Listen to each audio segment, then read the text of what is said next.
అన్వర్, అయ్యా 100 మంది పనివాళ్లను ఒక బుల్డోజర్ను ఆలయం దగ్గర తీసుకురా. దాన్ని పడగొట్టించాలి. ఒరే రావుడు, అబ్బాయి పెళ్లి ఎంతవరకు ఆగమన్నారు, అంగీకరించాను. ఇప్పటికి ఆగే ప్రసక్తి లేదు. దేవుడి జోడికెళ్తే మహాపాపం రా. దేవుడా? వాడి పేరేంటి? శివుడు. మరి బ్రహ్మ, విష్ణువు, రాముడు, కృష్ణుడు, వినాయకుడు, సుబ్రహ్మణ్యం, లక్ష్మి, సరస్వతి, పార్వతి వాళ్ళు దేవుళ్లే. అల్లా, క్రీస్తు వాళ్ళు దేవుళ్లే. వీళ్ళల్లో ఎవడు గొప్పవాడు? వాళ్ళ నమ్మకాలు బట్టి వాళ్ళ దేవుడినే గొప్పవాడు అనుకుంటారు. అని సరిపెట్టుకోవడం లేదు. మా దేవుడు గొప్ప, మా మతం గొప్ప అని ఒకరినొకరు నరుక్కుని వస్తున్నారు. నిజంగా దేవుడని వాడుంటే కొంతమందికి ఎందుకు అన్నం దొరకడం లేదు? కొంతమంది చిన్న వయసులోనే విధవరాళ్ళు ఎందుకు అవుతున్నారు? కొంతమంది పరిశ్రమలోనే తల్లిదండ్రులు ఎందుకు పోగొట్టుకుంటున్నారు? అది వాళ్ళ కర్మ. కర్మ అంటే పూర్వజన్మలో చేసుకున్న పాపం. ఆ పాపం నుంచి నీ దేవుడు కూడా వాళ్ళని రక్షించలేడా? రక్షించలేడు. అటువంటప్పుడు నీ దేవుడికి పూజలు ఎందుకు చెయ్యాలిరా? కన్న బిడ్డల్ని సరిగా చూడలేని వాడు తండ్రి కాదు, అందరికీ అన్నం పెట్టలేని వాడు దేవుడు కాదు. వెంకన్న, నువ్వు సద్బ్రాహ్మణుడివి. వేదాలు చదివావు, ఉపనిషత్తులు చదివావు, పురాణాలు చదివావు. నేను ఏమీ చదువుకోలేదు. అసలు దేవుడి ఆకారం ఎలా ఉంటుందో చెప్పు. ఆయనకు ఆకారం లేదు, నిరాకారుడు. అటువంటప్పుడు గుడులెందుకు, గోపురాలెందుకు, వాటిలో విగ్రహాలెందుకురా? నేను చెబుతాను వినరా. గాలి దేవుడు, అది మనం పీల్చకపోతే చచ్చిపోతాం. నీరు దేవుడు, అది మనం తాగకపోతే బ్రతకలేము. భూమి దేవుడు, అది లేకపోతే మనకు అన్నం దొరకదు. అమ్మ నాన్న దేవుడు, వాళ్ళు లేకపోతే మనం అసలే లేవు. చదువు నేర్పిన గురువు దేవుడు, కష్టంలో, నష్టంలో, సుఖంలో, దుఃఖంలో దగ్గరుండే స్నేహితుడు. స్నేహితుడు అంటే నువ్వు నాకు దేవుడివి. నీకు మొక్కుతాను రా, అంతేగాని ఆ నల్ల రాళ్ళకి రెపరెక్కి కాదు. అంటే గుడి మెట్లకి మొక్కే వాళ్ళంతా మూర్ఖులా? నైవేద్యం పెట్టి నమస్కారాలు చేసే వాళ్ళంతా పిచ్చివాళ్ళ? గుండు గీయించుకుని పొర్లు దండాలు పెట్టేవాళ్ళంతా అమాయకులా? అవును. ఒక గుడి చూపించి ఆ గుడిలో దేవుడు వరాలు ఇవ్వడు అని చెప్పు. ఆ గుడి మెట్లలో ఒక్క మెట్టు కూడా ఎవడో ఎక్కడ. నైవేద్యం పెడతారన్నావు కదూ, ఎందుకో తెలుసా? పెట్టిన క్షీరాన్నాలు, దద్దోజనాలు, పులిహోరాలు మనం మెక్కుతామని తెలిసి, అదే దేవుడు తింటారని తెలిస్తే శనగ చెక్క, ఒక బెల్లపు ముక్క కూడా పెట్టర్రా. వెంట్రుకలిస్తారన్నావు కదూ, దేనికి? మళ్ళీ ములుస్తాయన్న ధైర్యంతో. గుండు గుట్టించుకున్నాక జన్మలో ఒక్క వెంట్రుక కూడా మొలవదు అని చెప్పు. ఒక్కడు కూడా గుండు గుట్టించుకోడు. ఒరే రావుడు, గీతలో శ్రీకృష్ణుడు ఏం చెప్పాడో తెలుసా? చిచి! 16,000 మంది గోపికలతో సరసం, 8 మంది పెళ్లాలతో కాపురం చేసిన కృష్ణుడు ఎలా వేల్పు? వాడు చెప్పిన గీత మన తల రాత. వెంకన్న, నా దృష్టిలో భగవంతుని పూజించే వాళ్ళు 2 రకాలు. భయంతో పూజలు చేసేవాళ్ళు, ఆశతో మొక్కేవాళ్ళు.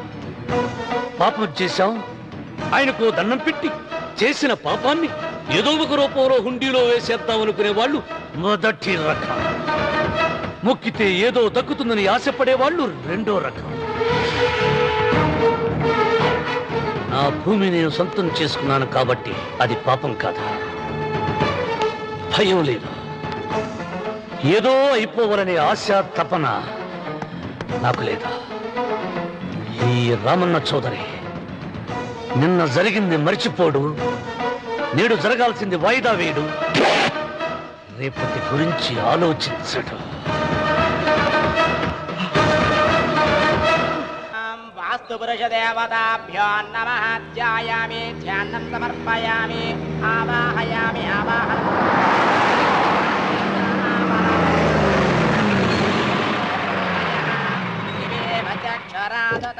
రండి రామన్న చౌదరి గారు. నా పేరు వెంకట్రావు, నేను సివిల్ ఇంజనీర్ని. మీరు ఎంతో గొప్ప మనసుతో బోల్డ్ అంత పొలం పోగొట్టుకుని 6 మైళ్ళ రోడ్డు వేద్దాం అనుకున్నారు. కానీ ఇప్పుడు మీ పొలంతో అవసరం లేకుండా గవర్నమెంటే రోడ్డు శాంక్షన్ చేసింది. ఆ ఆలయం కూడా పడగొట్టక్కర్లేదండి. చెరువుకు అడ్డంగా వంతెన నిర్మిస్తున్నారు. 2 మైళ్ళ దూరం కూడా తగ్గుతుంది.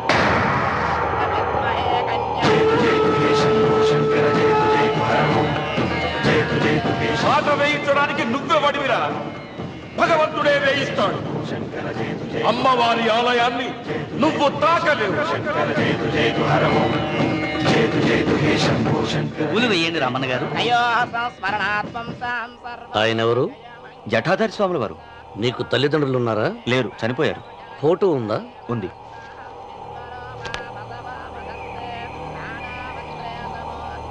తల్లిదండ్రులను పూజించు, బాగుపడతావు. జడలు నిసాలు ఉన్న వాళ్ళని కాదు.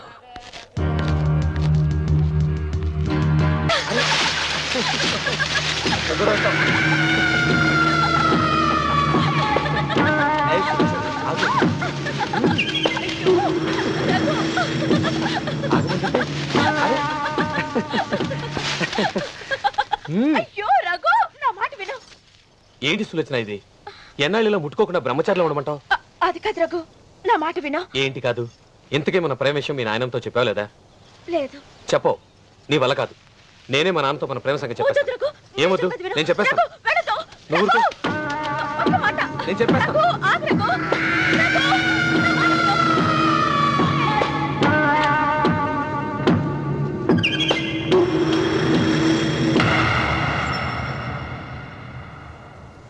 నువ్వా? నేనే. ఎందుకొచ్చావు? నువ్వు మా నాన్నని చెప్పిన రాక్షసుడివి అంటావు. వెంటనే వెళ్ళకపోతే నిన్ను చంపేస్తాను అంటావు కదమ్మా.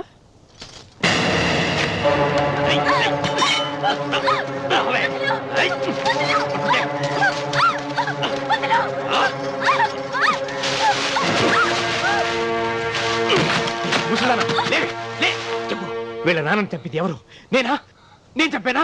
నిజం చెప్పు, చెప్పు. ఎవరు చంపారు? ఎవరు చంపారు? చెప్పు.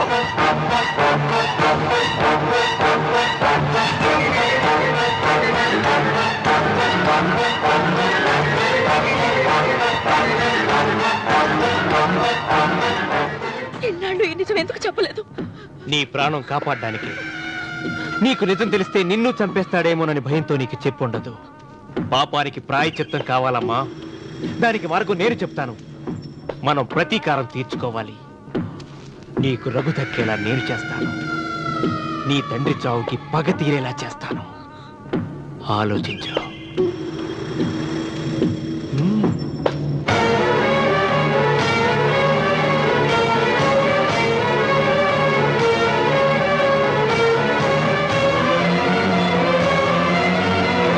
నేను నమ్మను.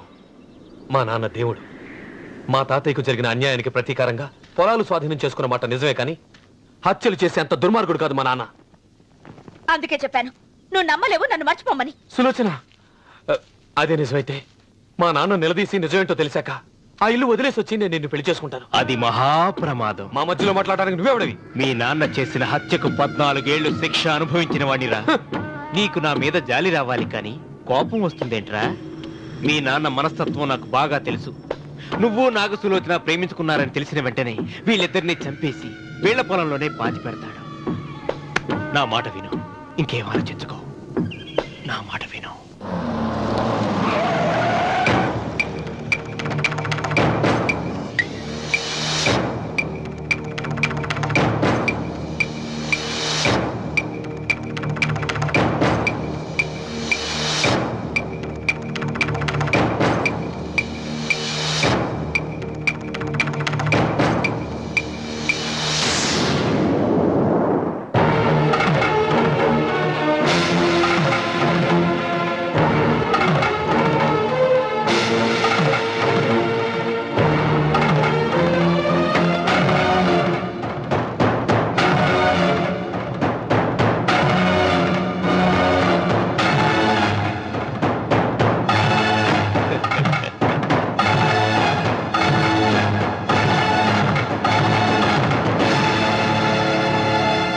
అన్నయ్య నమస్కారం.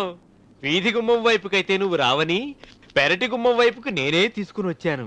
మీ నాన్న ఇచ్చే ముష్టి డబ్బుతో బ్రతికి నాగసులోచనని ప్రేమించావు. మీ నాన్న ఈ పెళ్లికి ఒప్పుకోడు కదరా అన్నాను. లేచిపోతావు అన్నాడు. లేచిపోతే మీ నాన్న పరువు ఏమవుతుందని నేనే దగ్గరుండి ఈ పెళ్లి జరిపించానన్నయ్య. వాళ్ళ నాన్నను చంపిన పాపానికి ఈ మాత్రం పుణ్యం చేయాలి కదా. వాళ్ళ నాన్నని ఎవరు ఎక్కడ ఎలా చంపారన్నది నేను ఎవ్వరితో చెప్పలేదు. నీ బాధ నాకు అర్థమైంది అన్నయ్య, నీ బాధ నాకు అర్థమైంది. రేయ్, ఏంటి అలా చూస్తూ నిలబడ్డారు? వచ్చి కాళ్ళ మీద పడి ఆశీర్వాదం తీసుకోండి.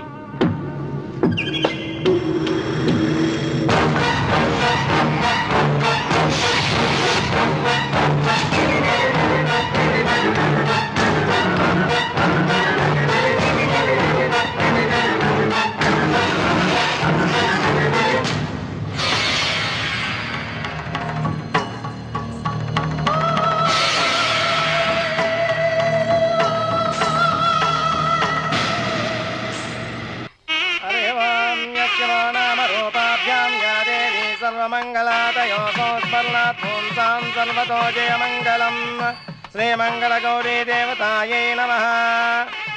అమ్మా తమ రెండో కోడను కూడా తీసుకొచ్చి కూర్చోబెట్టండి. అలాగే. లంబోదరాంగ్రద్వయమంబగ శ్రీ సర్వస్వామ్యం.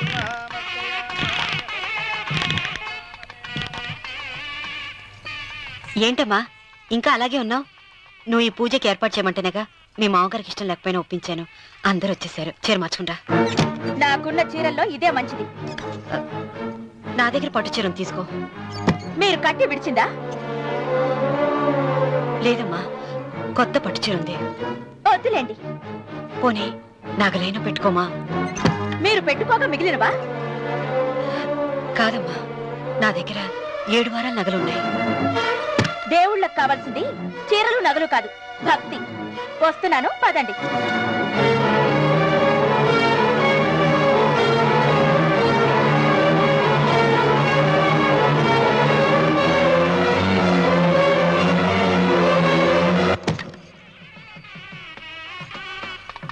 అమ్మా రెండో కోడను త్వరగా తీసుకురండి. ఈ హోరలోనే వ్రతం పూర్తి చేస్తే చాలా మంచిది. రఘు ఇట్రా. ఏంటమ్మా? వెళ్ళి సులోచన త్వరగా తీసురా. అలాగే.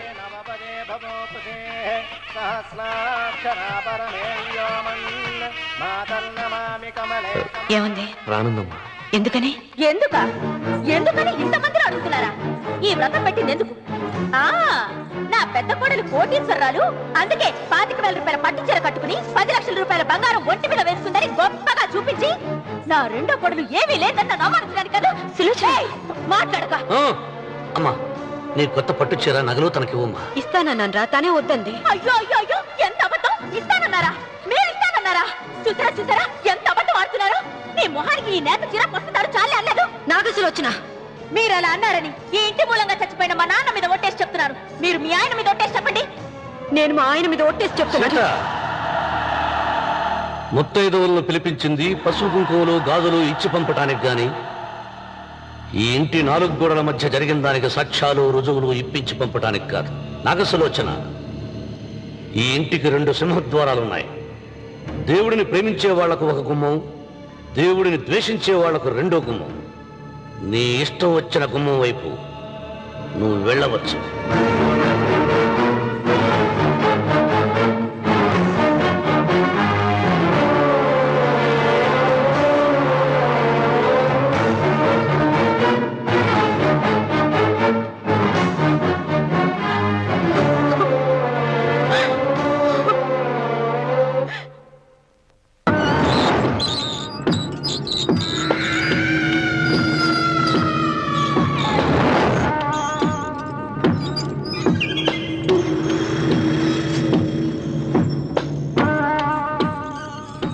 ఏమండి అటు చూడండి. విచ్చిపోతే లేక్కడి నుంచి. నువ్వు తిను మావయ్య. ఏ ఇంటికి నా కోసం వచ్చావు, నిన్ను నేను గౌరవించుకోవాలి కదా. అది మా నాన్న కూర్చుని ఉయ్యాల వల్ల. ఆహా, రేపు ఆయన చచ్చిపోతే ఎవరు కూర్చుంటారు? ఆయన బూడిద కోసి పెడతారా? సులోచన రఘు లేడు. ఎందుకు అలా అరుస్తారు?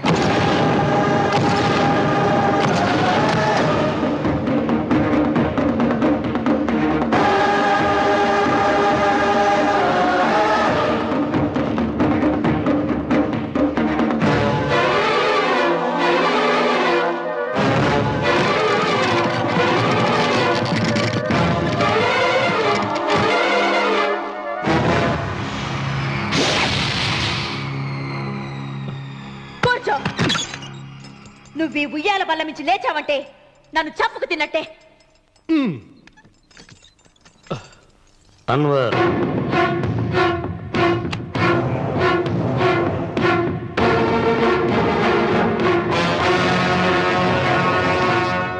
నువ్వు కూర్చో మావయ్య. సులోచన, బుద్ధి లేకుండా ప్రవర్తించకు. వేప చెట్టుకు పాలు పోసి పెంచినా అది చేదుగానే ఉంటుంది, కానీ తీయగా మారదని ఆయన ఎన్నిసార్లు చెప్పినా ఆయన మాట వినకుండా నీ అడుగులకు మడుగులెత్తాను. ఆయన ఎవరనుకుంటున్నావు? ఈ ఇంటికి పెద్ద. దేనిలో పెద్దండి? హత్యలు చేయడంలోనా? పక్కవాడ పొలాలు ఆక్రమించుకోవడంలోనా? వీధిలోకి వెళ్లి పసిబిడ్డని అడిగినా చెప్తాడు ఆయన ఎంతటి నీచుడో హంతకుడోనని.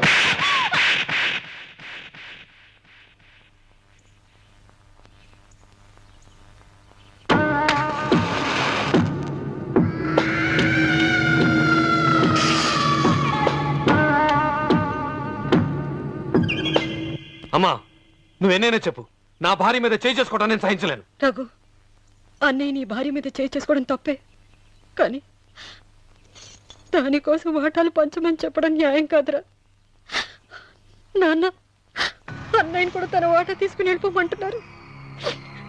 కావాలంటే నేను నీ భార్య కాళ్ళు పట్టుకుని క్షమాపణ చెప్తాను రా.